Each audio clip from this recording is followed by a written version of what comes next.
Hi అమ్మ, ఎలా ఉన్నారు? అందరు బాగున్నారా? స్టార్ ఫ్రూట్ 2 టమాటా వేసి పచ్చడి చేద్దాము. నేను ఎలా చేస్తాను మీరు ఒకసారి చూసేద్దరు కానీ రండి. సరిపడినంత నూనె వేసుకొని ధనియాలు 1 స్పూను, మెంతులు, జీలకర్ర, కరివేపాకు కూడా వేసి ఒకసారి తిప్పి వేయించిన పచ్చిమిరపకాయలు, ధనియాలు అన్నీ బౌల్లోకి తీసేసుకొని ఉప్పు పసుపు వేసుకున్నాం కదా, ఒకసారి తిప్పేసి లో ఫ్లేమ్లో పెట్టి మూత పెట్టేద్దాం. దగ్గరగా మగ్గిపోయినాయి కదా, 10 మినిట్స్లో ఇలా మగ్గిపోయినాయి అమ్మ. కొత్తిమీర వేసుకొని ఒక్కసారి తిప్పేసి మూత పెట్టేసి స్టవ్ ఆఫ్ చేసుకుందాం. వేయించుకున్న పచ్చిమిరపకాయలు, ధనియాలు, జీలకర్ర, మెంతులు వేసేద్దాం.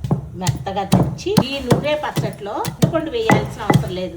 ఆ స్టార్ ఫ్రూట్ పులుపు సరిపోద్ది. ఉప్పు అయితే మనం ఇందాక ముక్కల్లో వేసుకున్నాం కదా, తర్వాత టేస్ట్ చూసి వేసుకుందాం. వీటినన్నింటినీ కచ్చా పచ్చాగా నూరుదాం.